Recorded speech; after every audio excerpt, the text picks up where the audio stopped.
असम, केरल और केंद्र शासित प्रदेश पुडुचेरी के उम्मीदवारों की किस्मत ईवीएम में कैद हो गई है। वोटिंग को लेकर तीनों राज्यों के मतदाताओं का उत्साह जबरदस्त देखने को मिला।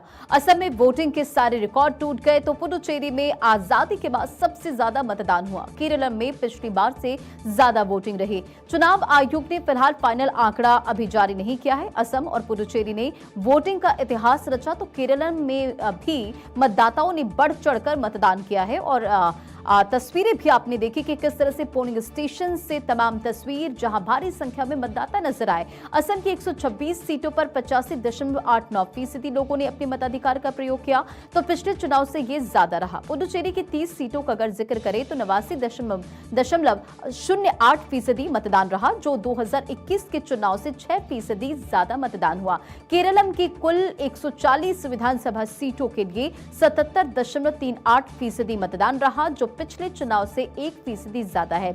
इस लिहाज से देखें तो वोटिंग पैटर्न कहता है कि पिछले चुनाव से बढ़ी वोटिंग से राजनीतिक दलों की धड़कनें बढ़ गई है। अब असम में 3.5% बढ़ा मतदान, यानी कि असम 1950 से अलग राज्य बनने के बाद सबसे ज्यादा 85.89% वोटिंग हुई है और इससे पहले असम में 2021 विधानसभा चुनाव में 82.42% मतदान रहा और 2016 का अगर जिक्र करें तो 84.7% मतदान हुआ।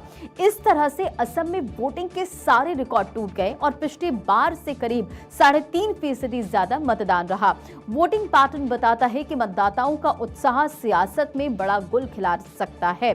तो असम की 126 सीटों पर 722 उम्मीदवारों की किस्मत ईवीएम में कैद हो चुकी है।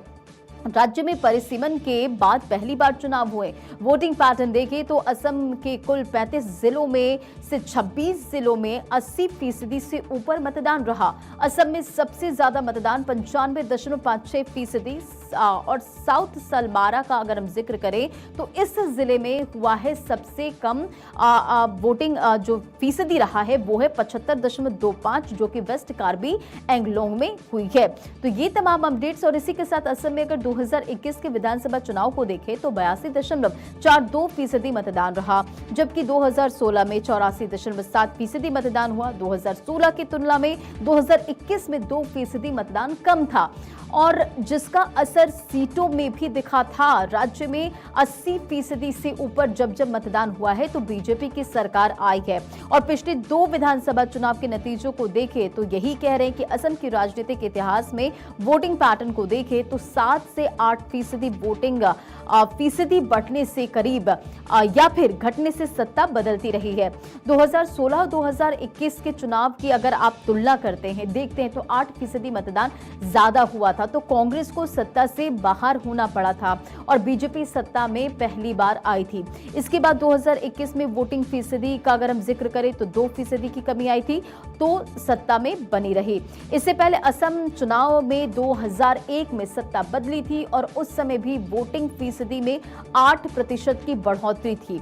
1996 की तुलना में 2001 के चुनाव में ज्यादा फीसद वोटिंग हुई थी जिसका नतीजा था कि सरकार बदल गई। असम गण परिषद को सत्ता से बाहर होना पड़ा था और कांग्रेस ने वापसी की थी। इस बार पिछले चुनाव से करीब 3.5% वोटिंग ज्यादा हुई है जिससे सियासी मायने भी निकाले जा रहे हैं और जाहिर तौर पर हलचलें भी तेज हैं पार्टियों की। 1985 में विधानसभा चुनाव हुए तो 50% ज्यादा मतदान 1983 की तुलना में रहा। 1983 में 32% मतदान रहा तो 1995 में 78.40% वोटिंग हुई थी और इसका नतीजा था कि सरकार बदल गई। कांग्रेस को सत्ता से बाहर होना पड़ा था और असम गण परिषद सत्ता में आई।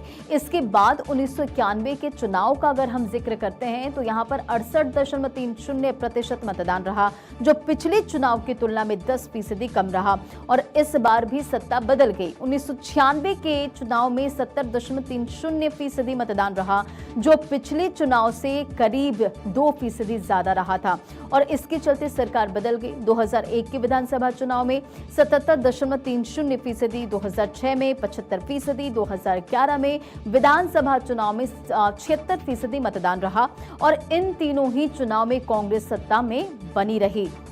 देखिए, इन 3 चुनाव के वोटिंग पैटर्न को देखें तो चुनाव में बहुत ज्यादा वोटिंग का अंतर नहीं रहा, लेकिन 2016 में वोटिंग बढ़ी तो सत्ता भी बदल गई। बीजेपी सत्ता में वापसी करने में सफल रही और 2021 में भी बनी रही और 2026 का अगर अब जिक्र करते हैं तो 3.5% वोटिंग बढ़ी है। सवाल यह है कि सियासी गुल अब खिलती देखने मिलने वाली है या नहीं।